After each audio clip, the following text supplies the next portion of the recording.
tarde, pessoal. Eu sou a Gabriela Toledo, faço informática biomédica na UFSPA e hoje eu vou participar como mediadora do nosso primeiro painel, que é informática biomédica no exterior. Eu vou estar junto do Rodrigo Giglio e da Thaís Sabedô. O Rodrigo, bem-vindos! Vou apresentar Obrigado. vocês rapidinho. O Rodrigo ele é formado em informática biomédica pela UFSPA, tem licenciatura em ciências da computação pela Universidade do Porto e é também certificado de iOS Engineer pela Apple Developer Academy. Atualmente, ele é engenheiro de iOS na Farfetch. A Thaís ela é formada em informática biomédica pela USP, PhD em genética também pela USP e ela tem formações em Henry Ford Health System. Atualmente, ela é bioinformata em Salk Institute for Biological Studies. Bem-vindos novamente, pessoal. Fiquem à vontade para se apresentar um pouquinho mais. Quer começar, Rodrigo? Não, força, Thaís. Meu nome é Thaís, como a Gabriela disse. Primeiro eu gostaria de agradecer a comissão da semana, né, por convidar para poder participar. Tantos anos que eu participei como aluna, muito gostoso poder voltar e compartilhar um pouquinho do que eu aprendi, da minha pouca experiência. Mas, então, eu me formei pela USP de Ribeirão Preto, eu entrei na faculdade em 2009, demorei um tempo para me formar, não me formei 4 anos, eu atrasei, e depois eu gostei da carreira acadêmica, assim, decidi continuar na pesquisa, daí eu fiz doutorado pelo Departamento de Genética, também lá de Ribeirão, que é onde eu estava, já tinha feito uma iniciação científica e continuei no mesmo laboratório. E aí surgiu durante o meu doutorado uma oportunidade de vir para o exterior, vir para os Estados Unidos, com um programa da Bolsa FAPESP, que depois eu posso falar um pouco mais se vocês tiverem interesse. E aí, depois de ficar um ano nesse hospital, eles gostaram de mim e decidiram me contratar. Daí eu voltei para o Brasil só para defender minha tese. E fiquei, umas 2 semanas, só renovei meu visto e aí voltei contratada lá no mesmo laboratório, tá, no mesmo departamento. E fiquei lá mais uns 3 anos, aí depois eu mudei agora para São Francisco, continuo trabalhando em pesquisa, mas também na área de bioinformática, e estou desde janeiro em San Diego, estou gostando bastante. E é isso, só tive que tentar resumir um pouquinho, ficou um pouco grande, mas essa é mais ou menos minha trajetória até aqui, gente.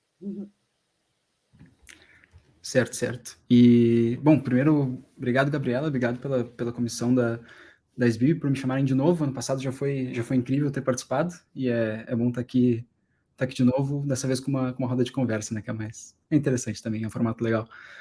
E, bom, a minha história também não é tão grande quanto a da Thaís, acho que a Thaís tem mais caminhadas internacionais, tudo, principalmente na América do Norte, né.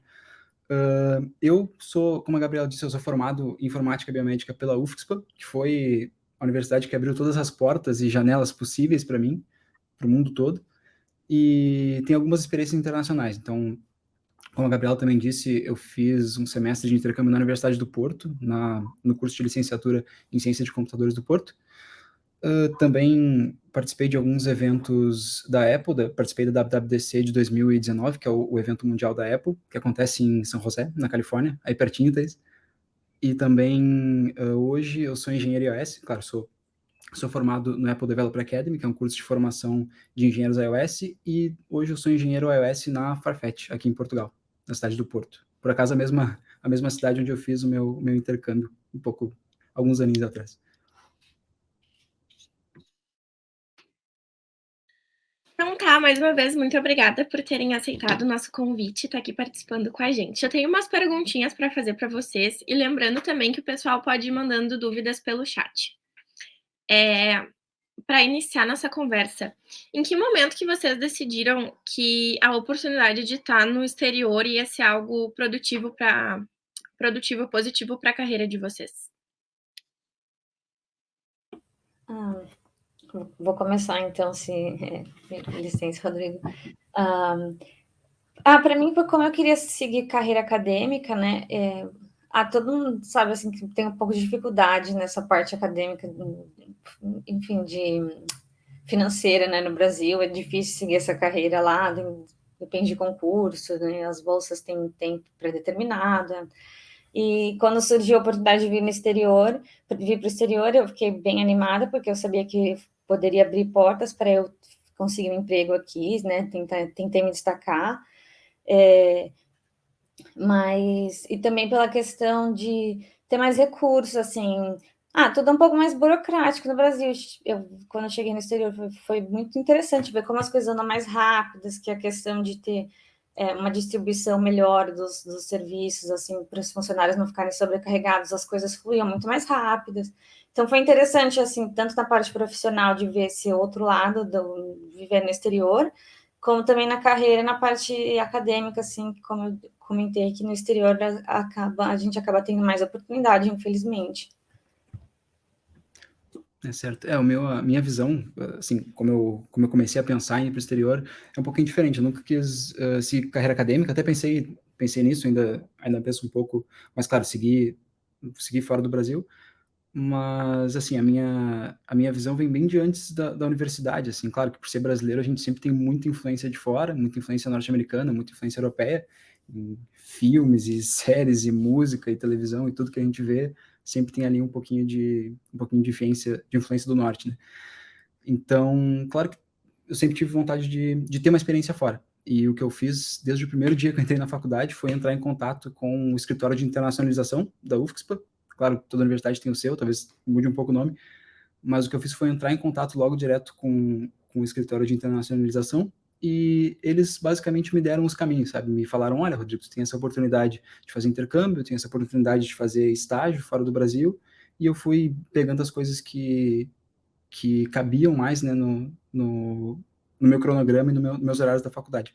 Então, no caso, a primeira grande experiência internacional que eu tive foi esse intercâmbio, onde eu vim para cá, vim para o Porto, passei um semestre aqui na Universidade do Porto, e na altura, foi um projeto do Santander, foi uma bolsa do Santander para estudantes da UFSPA. No caso, a UFSPA, naquela altura, tinha parceria com o Santander, e acho que hoje ainda tem.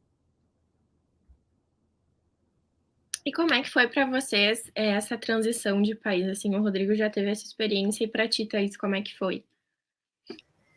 Foi bem. Eu nunca tinha ido assim para o exterior, né? Foi bem diferente. Eu tinha ido, na verdade, tipo, alguns meses antes de eu me mudar mesmo durante o doutorado. Eu tinha ido rapidinho para um congresso pela primeira vez, mas fiquei só alguns dias, então foi meio que a minha primeira experiência assim no exterior. Foi muito interessante na questão social e na questão profissional, porque eu vim achando que eu sabia bastante inglês, e aí, a hora que eu cheguei aqui, eu penei bastante para conseguir ser entendida e para entender o que os outros falavam, então ainda é um pouco difícil, na verdade, esse ponto para mim, mas no começo, assim, foi bem chocante a dificuldade que eu tive e achei que não ia ter. E na questão profissional, foi muito, como eu disse, assim, foi muito legal essa questão de ver as coisas assim, mexendo assim mais rápido, menos burocracia, menos gente sobrecarregada, porque na USP, eu não sei como que é na universidade de vocês, mas pelo menos lá em Ribeirão, se a gente queria fazer um curso de verão, a gente tinha que fazer tudo, assim, os alunos têm que fazer as suas aulas, têm que trabalhar no seu projeto, e a gente ainda tinha que organizar todo o curso, aí paga as coisas e gera as notas fiscais, enfim, era bem pesada. E foi legal ver que no exterior, assim, era mais, como eu disse, mais organizado, tem uma equipe melhor, mais preparada, assim, você tem mais tempo para focar na sua pesquisa e menos na parte burocrática. E tem mais, assim, oportunidades mesmo. Foi isso que eu senti, acho.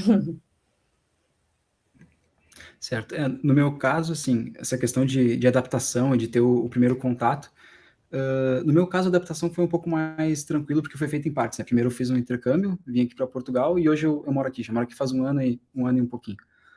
E então, quando eu decidi aceitar a proposta de trabalho para vir para cá, mais ou menos um ano atrás, eu já sabia como é que as coisas funcionavam, eu já tinha contato com a língua, e claro, o pessoal pode falar muito que, mas é mais fácil porque em Portugal se fala português, mas é um outro português, é uma língua completamente diferente, é preciso se adaptar, né? Então sempre tem aquele choque de cultura.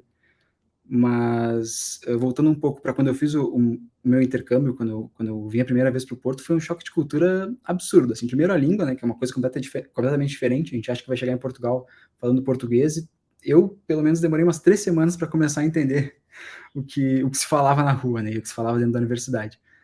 Mas outra coisa também interessante, as universidades aqui, pelo menos na faculdade de ciências, posso falar da Universidade do Porto, que foi onde eu fui, né? Na faculdade de ciências, todas as aulas eram em inglês, porque tinham muitos estudantes internacionais, e, assim, o que mais ressalta é o choque de cultura, né? Andar na rua e ter segurança, andar na rua e ver as pessoas falando tudo que é língua diferente, que nem dá para distinguir o que é, e, enfim, um pouco de cada coisa. Ai, gente, que legal. E muito legal também a gente ter vocês dois aqui, a Thaís mais da área acadêmica e tu, Rodrigo, mais da área do mercado de trabalho, né? Então, nossa próxima pergunta é exatamente isso. Como é que vocês enxergam o mercado de trabalho para os informatas biomédicos no exterior? Dentro cada um da sua área, né? Eu comentei rapidinho, assim, que eu sou da bioinformática, mas só para... se você perder, não ficou muito claro, mas eu trabalho na parte de bioinformática. Agora eu trabalho mais na parte de neurociência, com biologia computacional, mas aqui, principalmente onde eu estou em San Diego, que fica no estado da Califórnia, tem muita, tipo a Illumine aqui, tem muita empresa dessa parte de bioengenharia, bioinformática aqui, então tem muita vaga, e não só na área de bioinformática, mas assim, posso falar com certeza que na área de gestão, na área de imagens médicas, de sinais, enfim, tem bastante oportunidade também, não só na parte acadêmica, mas na indústria também. Aqui, como eu falei que não tem questão de concurso, nas universidades também é bem, não fácil, mas assim, tem bastante oportunidade, é bem mais fácil ser contratado do que no Brasil, que você tem que esperar abrir um concurso, enfim, você pode abrir uma vaga para você e outra pessoa passar, não é, por causa do concurso. Então, aqui é mais fácil se você quiser trabalhar na carreira acadêmica, assim, ter bastante oportunidade. E na parte de indústria, assim, são mais cidades grandes, como no Brasil, né? São Paulo, Rio, às vezes Porto Alegre, cidades grandes, mas aqui também algumas cidades de São Paulo. E, é isso, eu acho que tem muita oportunidade, assim, é bem, bem interessante ver que dá para trabalhar em hospitais, institutos de pesquisa, universidades ou empresas, startups, trabalhar agora também com a pandemia, tem muita oportunidade remota. E eu até recomendo, assim, vocês entrarem, se vocês tiverem interesse em ir para o exterior, claro, e continuar na parte acadêmica, principalmente instituições de pesquisa nos Estados Unidos e universidades, que é por causa do visto mais fácil, aplica, mesmo se vocês ficam, sei lá, às vezes achando que não tem experiência no exterior, ou que eles não vão contratar porque é imigrante. Nós tem tanta vaga e eles estão, assim, tão desesperados para achar gente, não só na parte de informática biomédica, mas até na parte de ciências da computação pura, que aplica sim, gente. Eu acho que muita gente acaba deixando de aplicar assim por medo, mas às vezes acaba sendo uma oportunidade perdida, porque eles estão precisando mesmo. Até onde eu trabalho aqui no Instituto, eles estão bem desesperados, assim, porque está difícil contratar gente, né? Principalmente na nossa área, enfim. Essa foi a minha dica. É certo, falando um pouco do mercado de trabalho, né, a visão que eu tenho, e claro, deixando claro que é uma visão bem mais Europa do que Estados Unidos, porque até eu nunca cheguei a procurar muitas vagas, né, nos Estados Unidos, mas na Europa eu tenho um pouquinho mais de contexto. E o que acontece para a área de tecnologia em geral, para TI, as vagas são infinitas, gente, é um absurdo. Se eu for olhar meu LinkedIn hoje, tem lá 100 mensagens que eu nem consegui ver, porque se recebe muita mensagem no LinkedIn, vocês também devem ser quase que assediados pelos recrutadores do LinkedIn, e tem muita vaga para a área de tecnologia. E isso se reflete também para a área de tecnologia em saúde. Assim, é a mesma coisa, é o mesmo cenário. E outra coisa que eu acho, sempre acho legal de comentar, e o pessoal sempre quando surge o assunto na roda de amigos, né, sobre ir trabalhar fora e trabalhar fora com tecnologia, uma coisa que eu sempre digo é, o engenheiro de software, o engenheiro informático brasileiro, ele tem uma fama muito boa. Assim, é algo, quase inacreditável. Eu lembro de uma vez que eu estava na WWDC, que é o evento mundial da Apple, estava na fila da WWDC e estava falando com um engenheiro mesmo da Apple, ele era engenheiro iOS na Apple. E quando eu disse que era do Brasil, ele me perguntou assim, mas eu queria saber o que eles põem na água que vocês tomam no Brasil, porque vocês viram uns gênios, vocês viram uns engenheiros gênios. E é muito interessante, porque tem muitos bons exemplos em todo lugar do mundo, seja na Europa, seja nos Estados Unidos, seja na América do Sul, tem muitos bons exemplos de bons engenheiros de software brasileiros, e que ocupam cargos de de níveis diferentes dentro das empresas, sabe? Uma coisa que me deixa muito, muito tranquilo, muito confiante com o meu trabalho é ver que tem muitos brasileiros em níveis acima do meu, sabe? Tipo assim, meu chefe é brasileiro, tem pessoas que ocupam lugares de gerente de projetos na minha empresa que são brasileiros e também são de outros lugares da América do Sul, então isso dá uma sensação de pertencimento, sabe? Não é como se eu só tivesse colegas brasileiros na base da engenharia da empresa, sabe? Só como devs júniores ou plenos e assim. Tem muita gente em níveis acima, então fica claro para mim que eu posso chegar nesses lugares, sabe? Eu pertenço a este lugar, eu não estou aqui só para cobrir a parte de...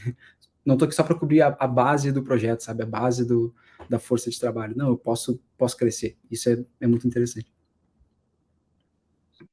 Em toda essa trajetória de vocês, em algum momento vocês sentiram que ter a formação em informática biomédica foi um diferencial? Porque tem toda essa questão de ser um curso novo, né, e tudo mais. Eu não sei como que é na Europa, mas aqui nos Estados Unidos tem vários bacharéis, assim, vários títulos que você pode receber na graduação. Então, tem informática biomédica, as pessoas estão... Não é igual no Brasil, que os nomes dos cursos são mais tradicionais, às vezes esses cursos novos as pessoas acabaram ainda não ouvindo falar, não ficou muito popularizado. Nos Estados Unidos tem muito curso diferente, então quando você fala que fez graduação em informática biomédica, eles já pegam assim, pelo nome, o que mais ou menos que área que é, sabe? Então, o título do curso assim, em si, eu acho que não foi tão difícil assim por ser menos conhecido no Brasil, foi bem tranquilo das pessoas entenderem o que eu faço.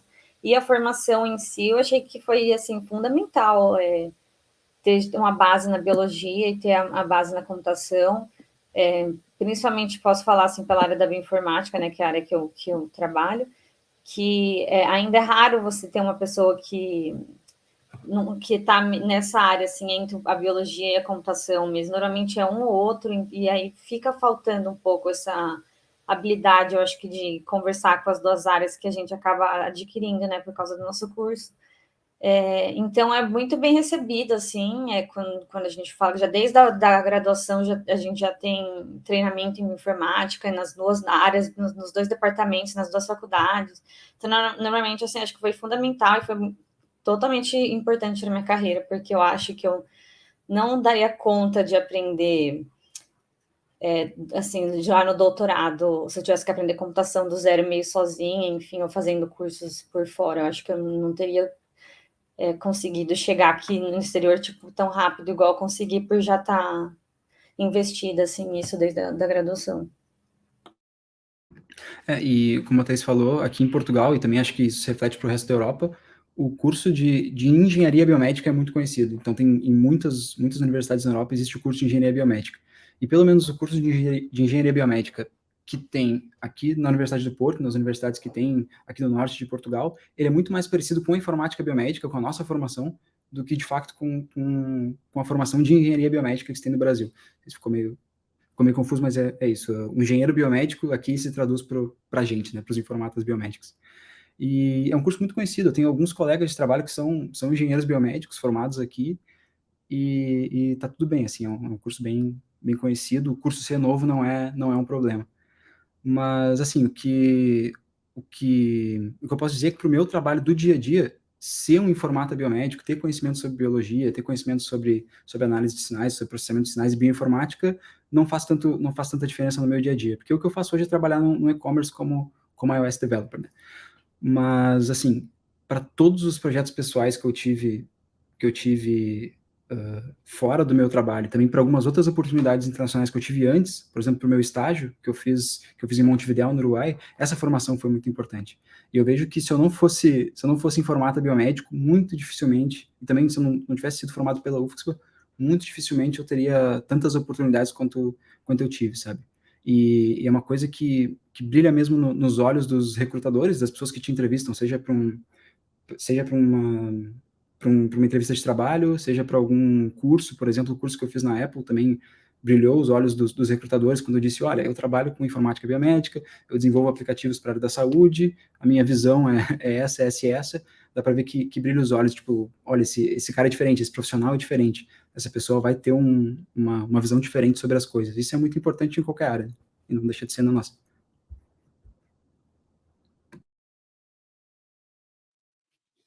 A gente tá já com algumas perguntinhas aqui no chat. A Ana perguntou: Thaís, fala um pouco sobre. Tu já falou um pouco sobre, mas quais são as principais diferenças que vocês sentem com a consolidação da carreira no exterior? Se tu for comparar o segmento que vocês atuam, se vocês fossem seguir no Brasil.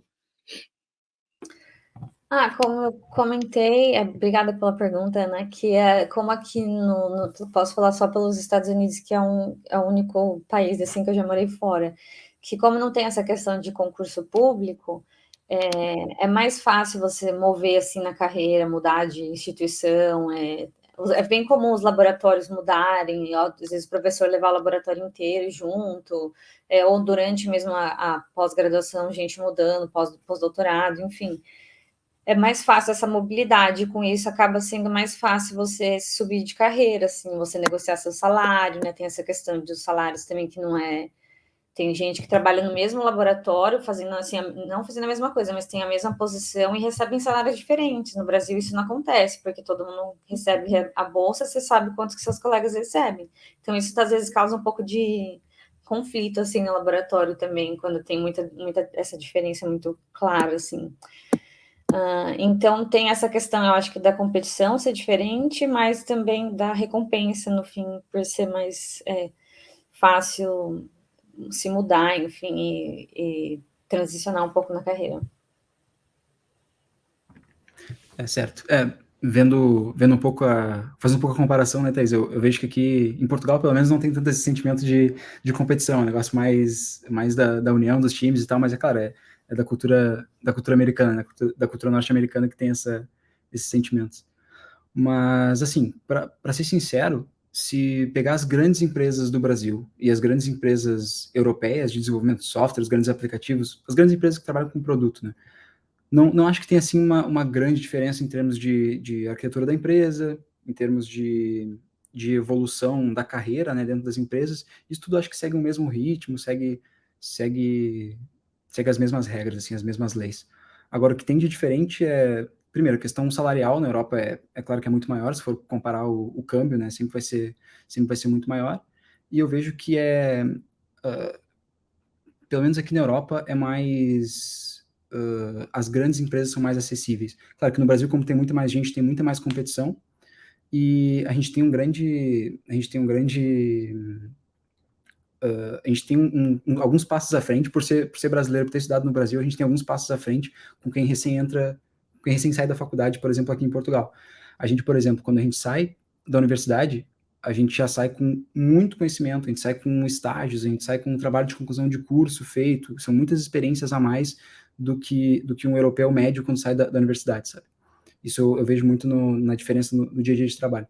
Então a gente sai mais novo, com mais experiência, e quando a gente chega para fazer uma entrevista, por exemplo, ou seja uma entrevista para entrar no emprego ou para subir o degrau, né, dentro da empresa, a gente é mais novo, a gente tem mais experiência, a gente tem mais tem um pouco mais de visão das coisas, né, de como conciliar coisas diferentes. Então essa é a grande diferença.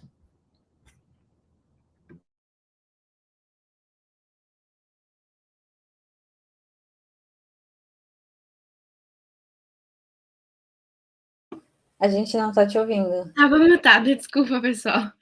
O Vitor perguntou: Thaís, tu tem alguma recomendação sobre que caminhos trilhar para alguém que tem interesse na IFOB e na neurociência? Vitor, obrigada pela pergunta.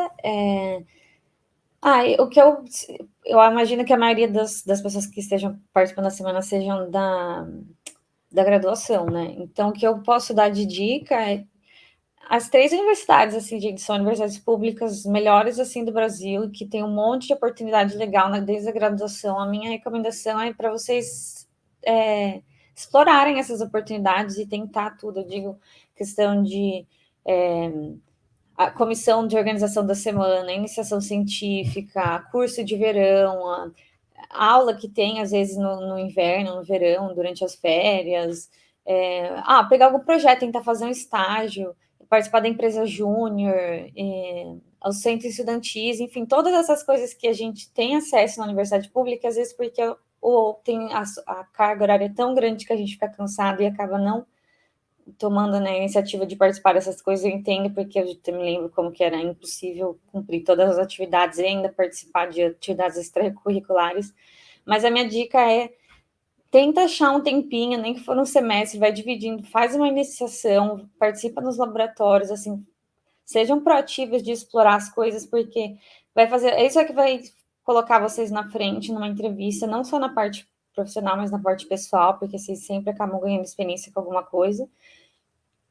E de vocês até encontrarem o que vocês gostam de fazer, porque eu sei que tem disciplinas em tantas áreas que a gente nem acaba terminando a faculdade mais confuso do que quando entrou, né? Sem saber o que você gosta, o que você quer trabalhar.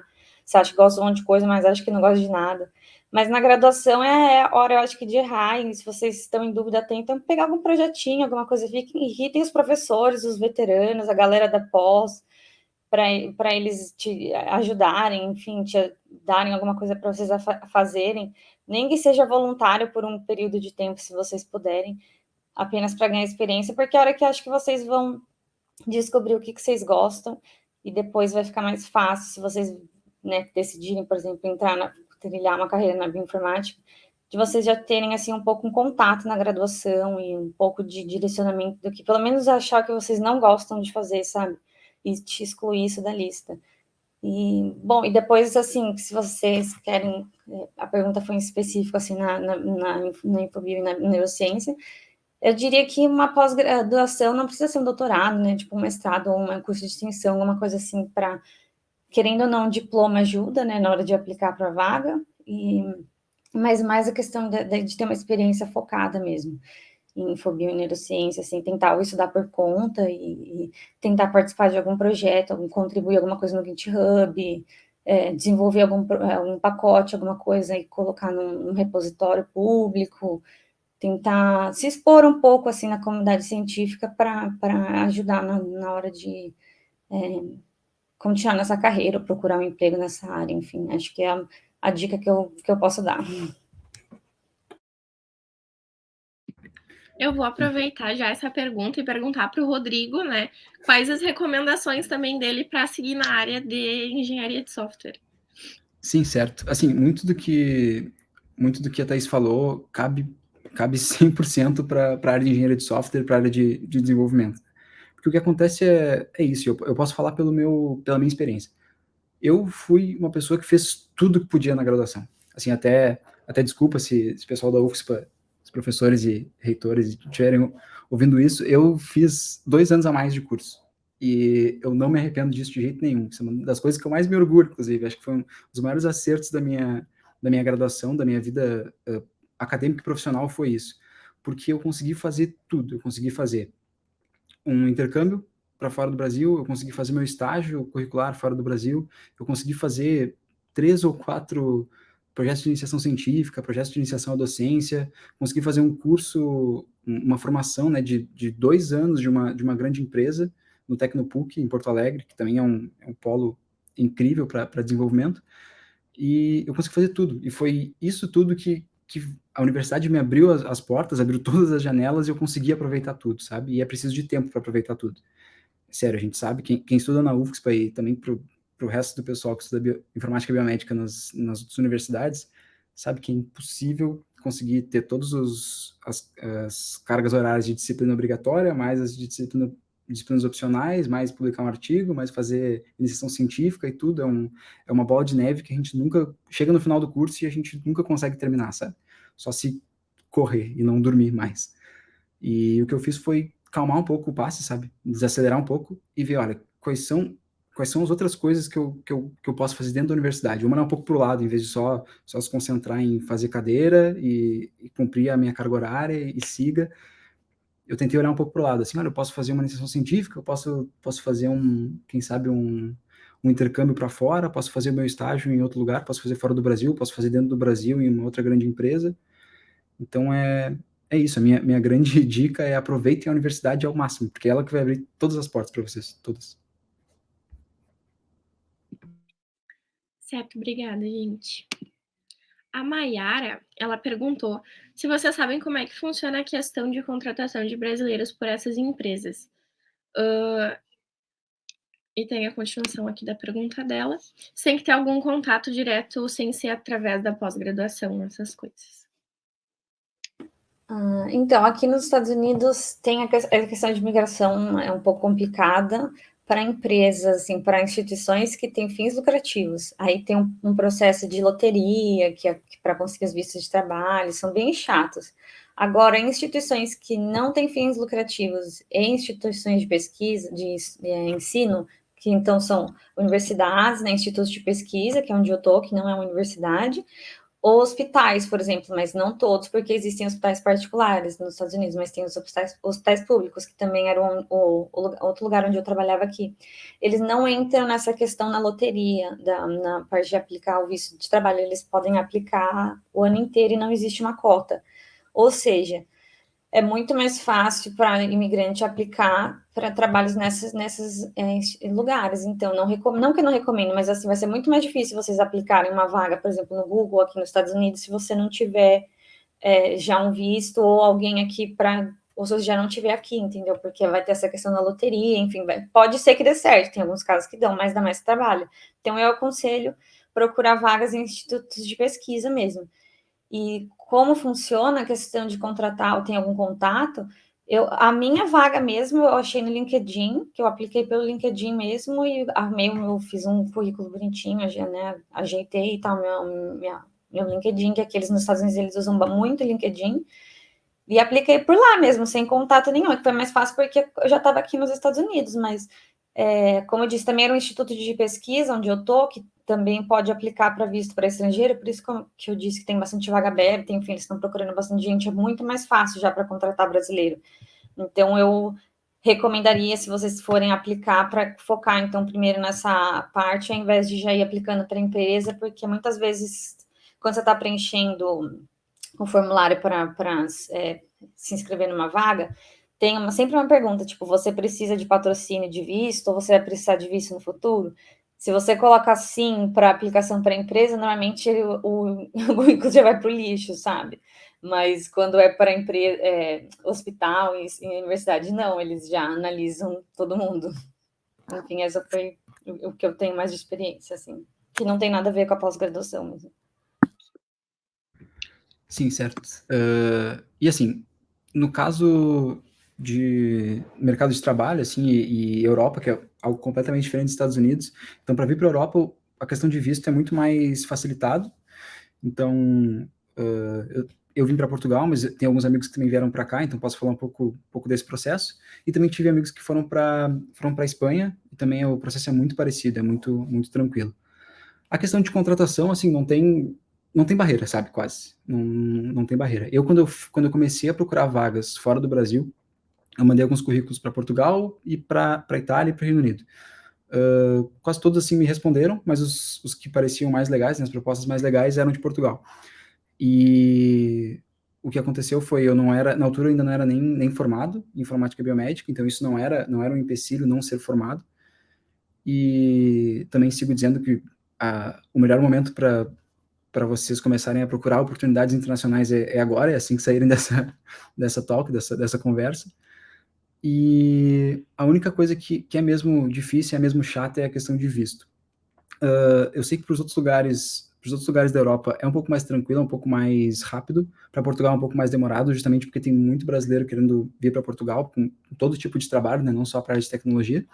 Mas no meu caso, por exemplo, eu apliquei para o meu visto num dia e eu só fui receber o visto em casa, assim, com a possibilidade de ir, de viajar, de comprar minha passagem e viajar 4 meses depois. Então, eu levei foi quase 5 meses para ter o processo de visto. Isso é chato, é ansioso, essa coisa que pode demorar, pode não chegar, podem me negar meu visto.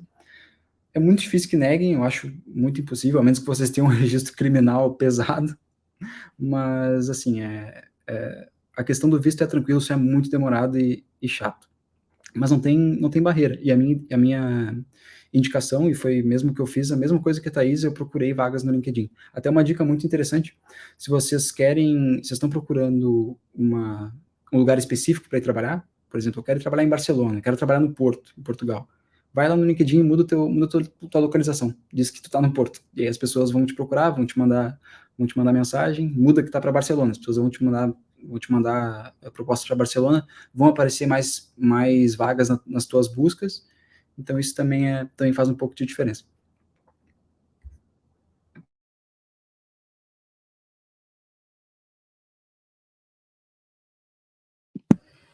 A Mayara também perguntou, a Thais está falando sobre aplicar para pesquisa, mas o que é aplicar necessariamente? Mayara, obrigada pela pergunta. Eu entendi que você quis dizer, assim, o título da vaga, tipo, não entendi necessariamente o que você está dizendo, assim, aplicar o quê, mas eu imagino que seja para quais vagas, assim. Se eu estiver errado, enfim, depois me corrija no chat, por favor. Mas as vagas, por exemplo, um título da minha vaga é analista de bioinformática. Aí tem vagas assim, técnico de laboratório 1, pesquisador associado. Então não tem, às vezes, o título você procurar, tipo, por bioinformática no LinkedIn, talvez vocês acabem não achando muitas vagas por conta disso, porque às vezes o nome da vaga é muito genérico, assim. Então, o que eu recomendo, que foi uma coisa que eu fiz, foi entrar no site da instituição, por exemplo, se você não quer procurar um emprego tipo em Harvard, então você entra no site de Harvard, vai lá nos carreiras, nos trabalhos e procura, e aí você vai filtrando mais ou menos por algumas palavras-chave e lê todas as vagas, porque como eu falei, às vezes no meu laboratório mesmo a gente está anunciando uma vaga para bioinformática que é técnico de laboratório 1. Só que se a pessoa não lê a vaga, tipo, não vai saber que pelo título que é de bioinformática, sabe? Então eu recomendo entrar no site assim de universidades ou lugares que vocês gostariam de trabalhar e no próprio site do lugar ler as mesmas vagas e ver quais que encaixam para vocês. Não vai só pelo título, assim, colocar informática biomédica no LinkedIn, porque provavelmente não vai aparecer tanta coisa. Enfim, se vocês forem mais específicos, vai ajudar bastante. Aproveitando já que a gente está falando do LinkedIn, das vagas, o Rodrigo comentou antes sobre a grande quantidade de vagas que tem no LinkedIn para a área da computação, né? Que ali, às vezes, a gente sofre uns assédios porque tem muita vaga. Então, como é que tu pode... O que tu daria para a gente de dica para filtrar isso e ser certeiro nas oportunidades que a gente possa se candidatar, assim? Assim, logo de cara tem um site muito interessante que eu usei por muito tempo, que é o Glassdoor. Eu acho que agora ele mudou de nome, acho que agora é Love Mondays. E ele é um site incrível, porque ele não é bem uma rede social, ele é só um repositório onde as pessoas falam das empresas que trabalham. Então as pessoas dão notas do tipo, o salário é bom, as condições são boas, o ambiente de trabalho é legal, tipo, falam de tudo em todos os aspectos possíveis da empresa, desde salário até dia a dia de trabalho, sabe? Então, quando a gente vai se aplicar para uma vaga, quando eu vou me aplicar para uma vaga, eu sempre dou uma olhada no Glassdoor para ver se eu não estou entrando numa furada, assim, não estou entrando numa empresa que, de repente, vai pagar muito bem, mas vai ter um dia a dia horrível, um dia a dia que vai me deixar estressado e não vou conseguir trabalhar, sabe? Vou ter que sair depois de 3 meses. Então, esse é um bom ponto. E depois, para filtrar as vagas, isso vai muito de cada um, sabe? Se, por exemplo, para quem trabalha na área de tecnologia, que pode ir para qualquer lado, bom, se eu sou informático biomédico, tenho muita vontade de trabalhar com a área da saúde, filtra por vagas da área da saúde, sabe? Filtra por vagas em hospitais ou em empresas que desenvolvem produtos para a área da saúde. E outra dica que eu tenho, que é interessante até, foi mais ou menos o caminho que eu segui e acho que para mim foi muito bom. Se tu está começando agora, tenta dar uma olhada em consultoras ou empresas que são meio fábricas de software, assim, que fazem software para tudo que é tipo de lugar. Então eu, por exemplo, eu já trabalhei em empresas onde os projetos eram de 2 a 6 meses, mais ou menos. Então eu fazia muito aplicativo, trabalhava com muitas tecnologias diferentes, trabalhava em muitos contextos diferentes, e isso foi muito bom para aprender. Hoje, que eu já sei bastante, principalmente sobre iOS, sobre mobile, eu vejo que isso já não faz mais sentido para mim. Trabalhar em vários aplicativos pequenininhos já não faz mais sentido. Hoje, o que eu procurei foi trabalhar num produto, trabalhar num produto que é infinito, né? Que tem iniciativas e iniciativas para desenvolver dentro do mesmo produto. Acho que isso faz mais sentido quando a gente quer aprofundar o conhecimento. Então, são aí minhas dicas.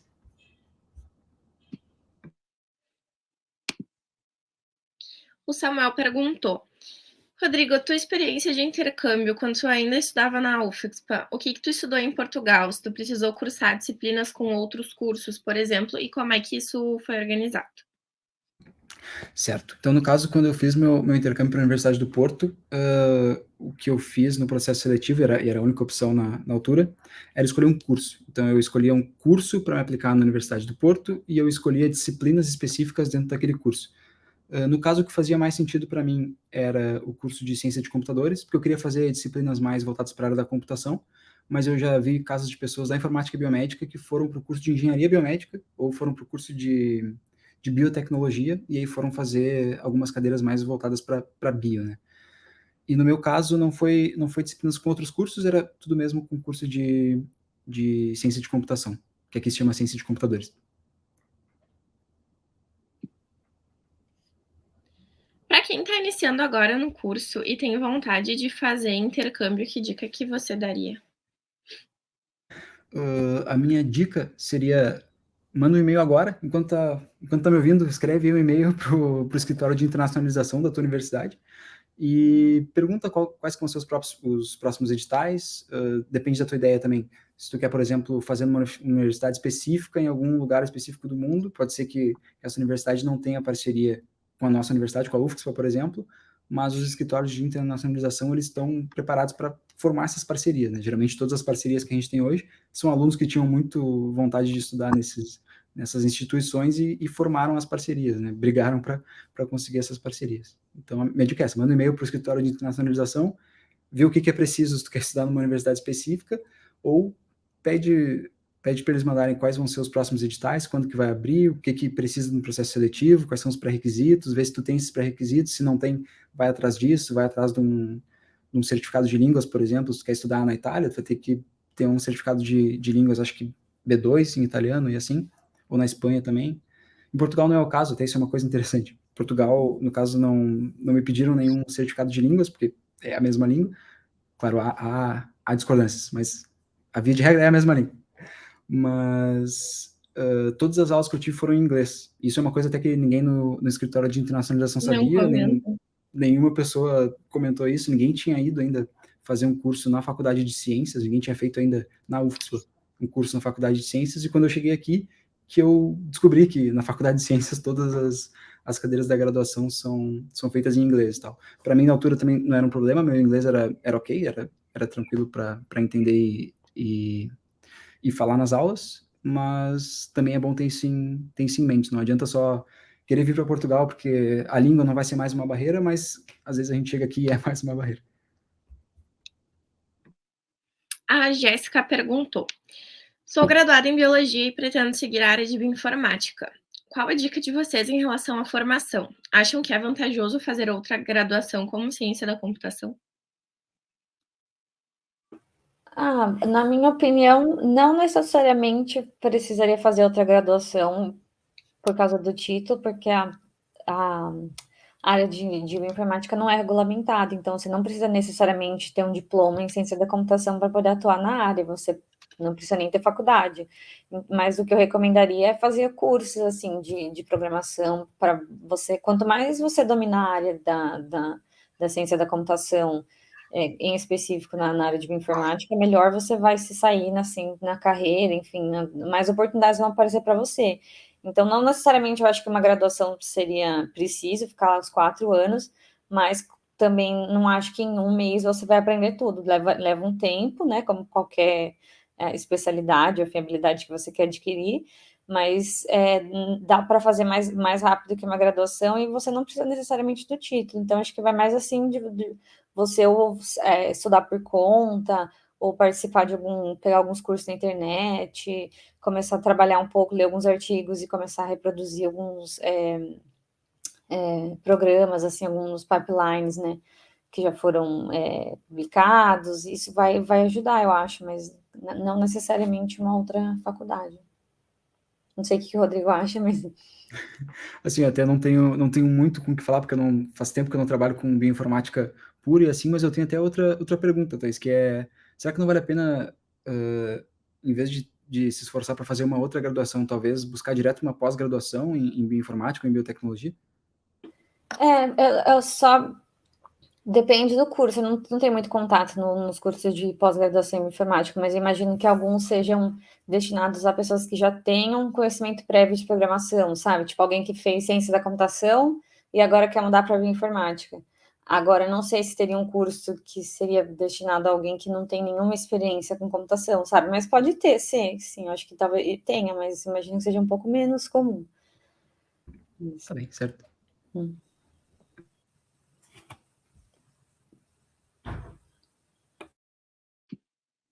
O Eric perguntou: vocês acham que vale mais a pena trabalhar home office para uma empresa fora do Brasil ou que compensa se mudar?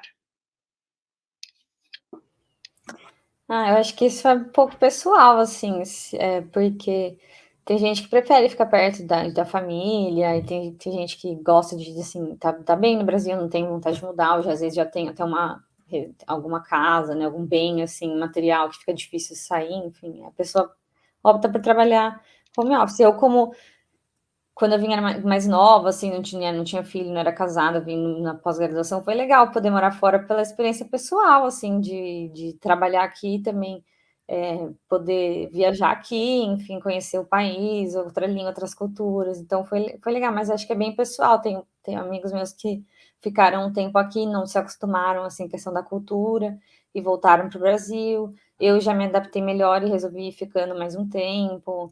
Eu também não sei como funciona a questão dos impostos, porque eu sei que, por exemplo, trabalhando nos Estados Unidos e recebendo no Brasil, tenho certeza que você vai pagar bastante imposto de renda, né? E aí, no fim, vai acabar cortando quase metade do salário, eu acho, porque eu não sei se você paga imposto de renda nos Estados Unidos e depois no Brasil também, sabe?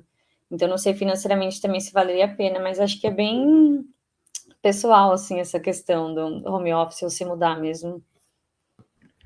Assim, eu concordo completamente com a Thaís, é algo muito, muito pessoal. Tem gente que tem mais apego à família, tem mais raízes, né, em casa, na sua cidade, e não quer se mudar, e também acho que é uma escolha de cada um, e tá certo quem sai, tá certo quem fica, né?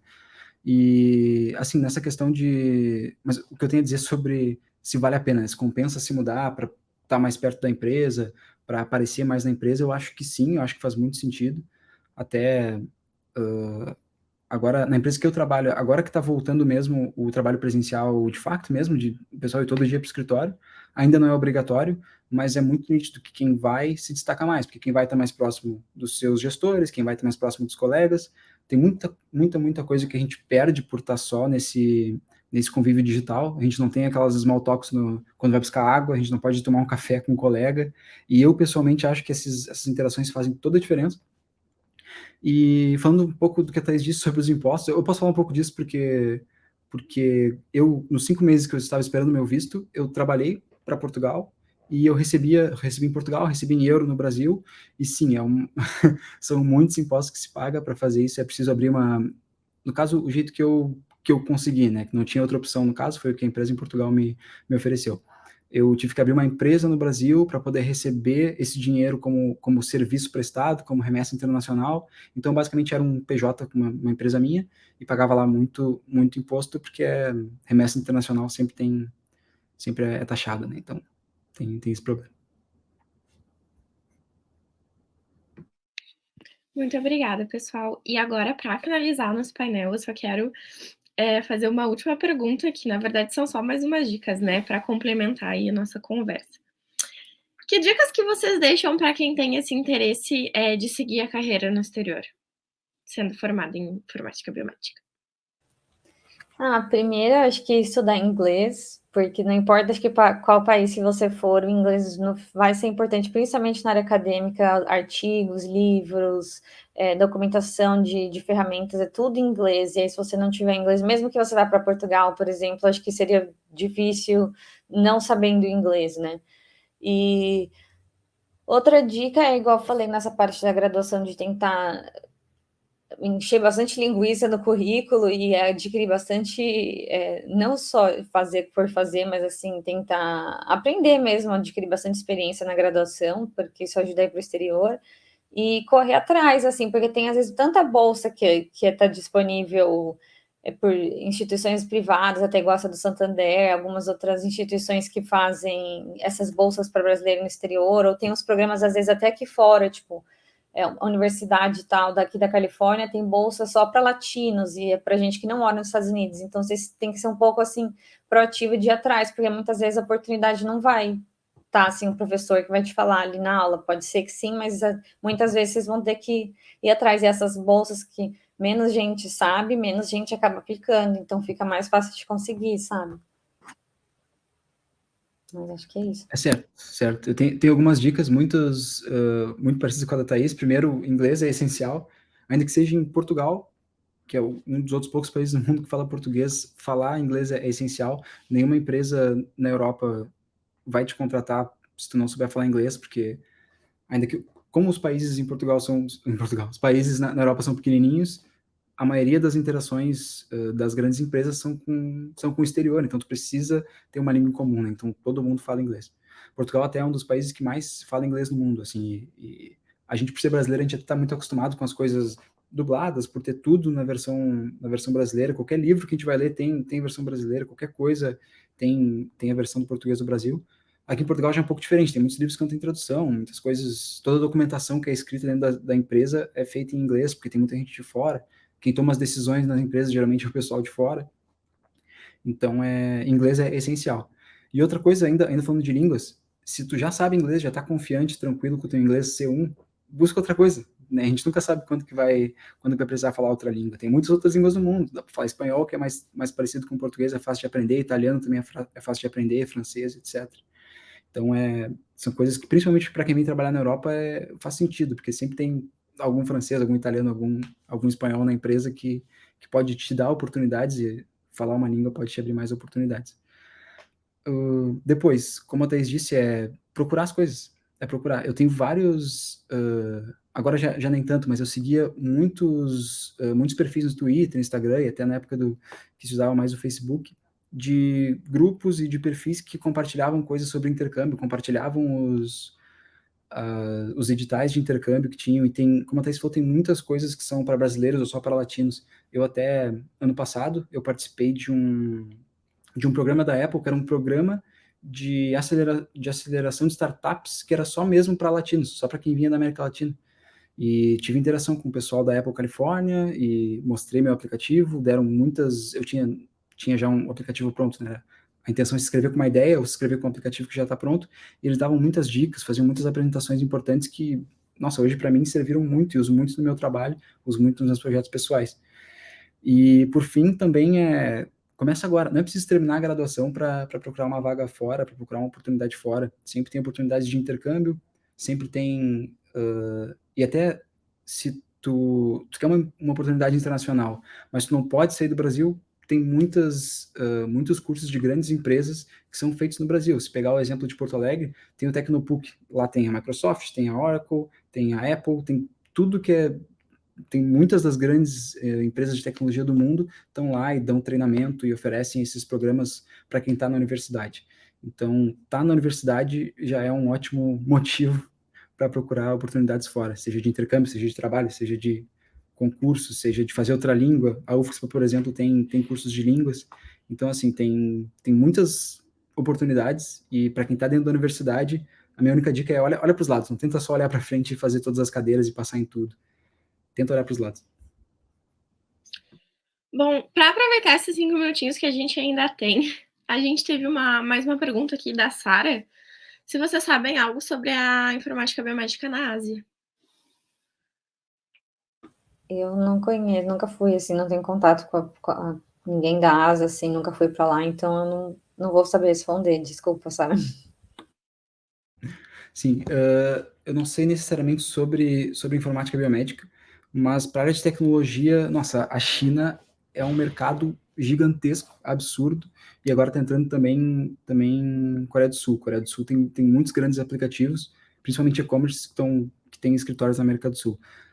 Para vocês terem uma ideia, todo grande e-commerce tem um escritório na China, justamente porque para entrar no mercado da China é muito difícil, então geralmente tem que fazer um aplicativo novo, a interface é completamente diferente, os produtos são diferentes, tem lá muitas regras, muitas questões governamentais que fazem com que a equipe de desenvolvimento tenha que estar na China para desenvolver um e-commerce que é da China. Então, A China, por exemplo, é um grande mercado. Então, se a ideia é ir para a Ásia, eu aconselho procurar vagas na China e na Coreia do Sul, que são grandes polos de tecnologia. E o João Victor perguntou para a Thaís se ela sabe de oportunidades em engenharia biomédica nos Estados Unidos, tipo engenharia tecidual, dispositivos biônicos neurais. Oi, João, obrigada pela pergunta. Eu não vou saber porque eu nunca trabalhei nessa área, eu nunca trabalhei em empresa também aqui nos Estados Unidos, então eu não sei exatamente assim uma recomendação para te dar, mas eu tenho certeza que tem empresas nessa área ou laboratórios de pesquisa trabalhando com engenharia biomédica, enfim. Ia sugerir para você entrar no site das grandes universidades, assim, começaria pelas maiores, e dar uma fuçada assim, nos laboratórios que trabalham com isso, se você quiser ir para a carreira acadêmica, claro. E manda e-mail assim, para os professores, às vezes você vê um laboratório, assim, uma pessoa, pesquisador famoso, sei lá, que já tem anos de trabalho, você fica às vezes até meio com medo de mandar e-mail, achando que a pessoa não vai responder, mas lógico que não é todo mundo que é legal, mas tem vários que são super legais, assim, de chamar para entrevista, de dar alguma dica, alguma oportunidade. Então, manda e-mail mesmo, gente. Não vocês já têm. Recomendo ir atrás dos laboratórios, manda e-mail para os pós-graduandos. Normalmente, os laboratórios têm um site aqui nos Estados Unidos que tem um contato de todo mundo, o que cada um faz, assim, uma descriçãozinha do projeto e o e-mail do professor, que é o coordenador do laboratório. E normalmente tem lá o contato mesmo para você mandar e-mail se quiser alguma coisa, enfim, quiser conversar ou perguntar de alguma oportunidade de trabalho. E mesmo se não tiver anunciado, eles costumam receber e-mail assim, sempre perguntando se tem alguma vaga, enfim, alguém querendo trabalhar. Então, façam isso assim, se vocês tiverem interesse, mandem e-mail mesmo, porque pode ser que apareça uma oportunidade legal por aí. E assim, por fim, essa história do não vocês já têm, eu acho que é muito isso mesmo, Thais. E eu sei que às vezes dói a gente receber um não, eu sei que machuca, eu sei que às vezes a gente acha que a gente nunca vai receber um sim na vida, mas eventualmente o sim vem. Então, vocês estão numa área que tem mercado internacional no mundo todo, onde vocês quiserem trabalhar, vocês escolhem onde vocês querem trabalhar. Só vai ser preciso ouvir uns nãos antes de chegar no sim, sabe? Isso é normal e acontece com todo mundo, e não se deixem abater pelo não. É isso, então. Finalizamos o nosso painel, deu nosso horário já. E eu quero mais uma vez agradecer a vocês, Rodrigo e Thaís, né, por terem aceitado mais uma vez participar da semana. Foi muito enriquecedor, sem dúvida, para todos nós. E o pessoal gostou bastante. Obrigada, gente. E agora a gente tem o vídeo do nosso patrocinador. Obrigada. Só ia falar, se o pessoal quiser entrar em contato comigo, pode falar que meu e-mail, quiser procurar no LinkedIn ou no Instagram, quiser conversar, tirar alguma dúvida depois, gente, pode mandar mensagem sim. Assim, Tá, digo então mesmo, tá. digo mesmo. Vamos passar, então, o contato de vocês. Muito obrigada, gente, mais uma vez.